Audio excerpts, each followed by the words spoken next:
Hello and welcome to True Guidance Tarot. I'm Adriana Teodoro-Dier. I'm a spiritual medium and intuitive reader and your personal guide to a clearer perspective. I have a message for Pisces. I've asked my guides to bring a message through the cards that's going to be meaningful and deeply helpful for you on your spiritual path this week.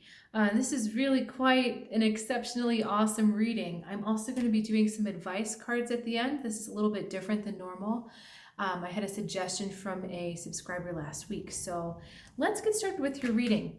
The universe sends you the Prince of Swords. So you may be feeling very pushed in a single direction, and you may be feeling pushed by a person, or you may just feel it as just kind of an energy that is pushing you in a specific way. And there's part of you that maybe doesn't want to go there, that this energy maybe moves a little too fast for your comfort. But the thing is that there's part of you, we've got the sun, there's part of you that recognizes the truth and the joy and the necessity for this particular way of being. So let me back up with this Prince of Swords energy and see if we can get a little more specific read. It's talking about a specific direction of intention, a direction of thought, a direction of truth. So we're working very much on the mental aspect of things, a perspective shift, or wanting to know a certain point of view.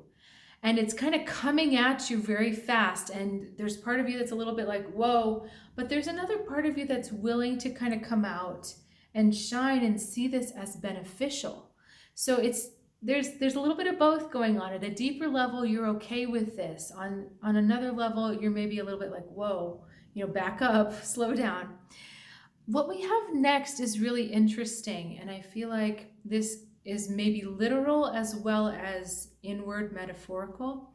What I mean by that is you could be seeing this with actual people in your life, or this may be all going on inside of you.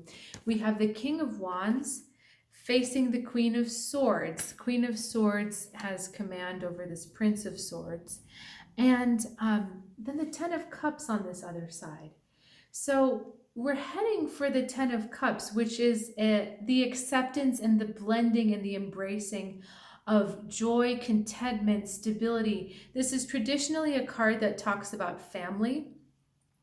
But what does a family really mean? A sense of belonging, a sense of roots, a sense that you're going to be nourished and supported and loved.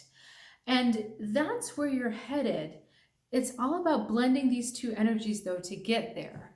On one half, we've got this very kind of masculine, forthright, upbeat, kind of impulsive action. Someone who's very much ruled by their heart, doesn't always think. And I mean that in an affectionate sense, but they're very much, let's leap into action. It's a very impulsive kind of energy. And on the other side, we have this Queen of Swords, who is a much steadier, I don't want to say she's more powerful, but there's more going on with her. He feels the right time to act, and so he acts. But she's very divinely connected to spirit, and she receives a lot of information, and from that type of information, she distills a course of action to go forward.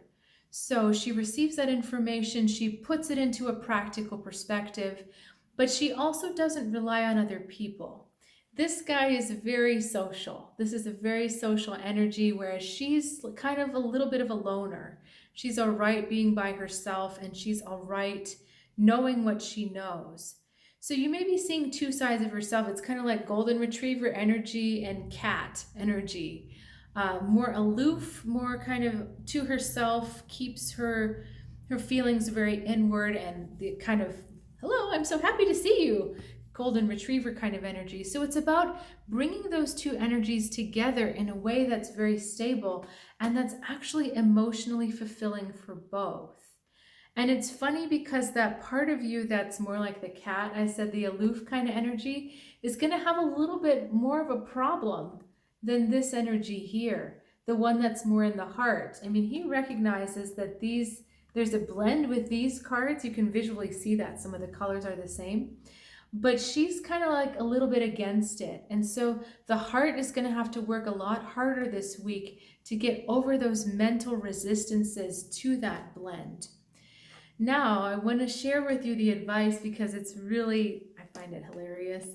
We've got the Centaurus, 8 of Pentacles, and then we've got the 10 of Cups. You've got a double 10 of Cups here. And it's just beautiful. All of this lovely flowing emotional cups energy coming together, and the Centaurus with his arrow shooting straight into there.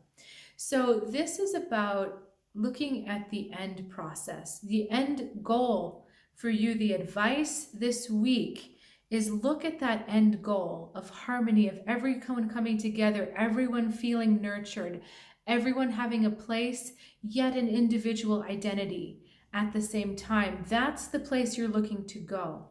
So if you're looking at this within yourself, this is about seeing that the individual as well as the communal self both have a place in your psyche, in your spirit being.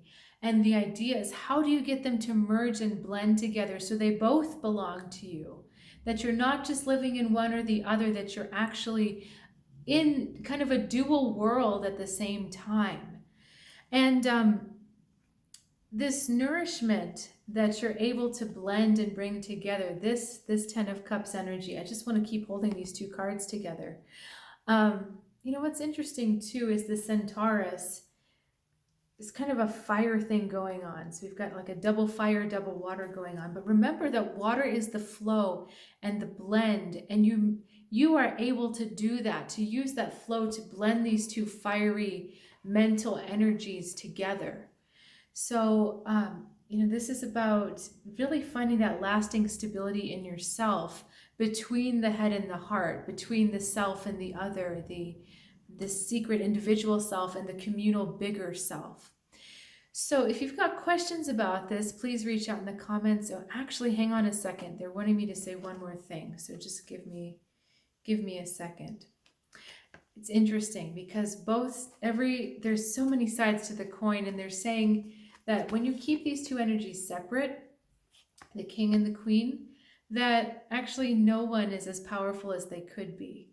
The head and the heart the head and the heart are not meant to exist separately. It's about bringing them together and understanding how they flow together. So getting your passion, your heart, your sense of love to really match with the thoughts that you think and the way your mind works, understanding that as one moving piece without disjunctions within it. Okay, I think that's, yep. All right, there we are with that. So thank you so much for joining me. I really love doing these readings, and I also invite you to check out trueguidancetarot.com. Though I love these group readings, the one-on-one readings also really are super enjoyable. So if you're looking for guidance or you know someone who is, please check out the website to see if it resonates with you, and I'll see you next time on True Guidance Tarot.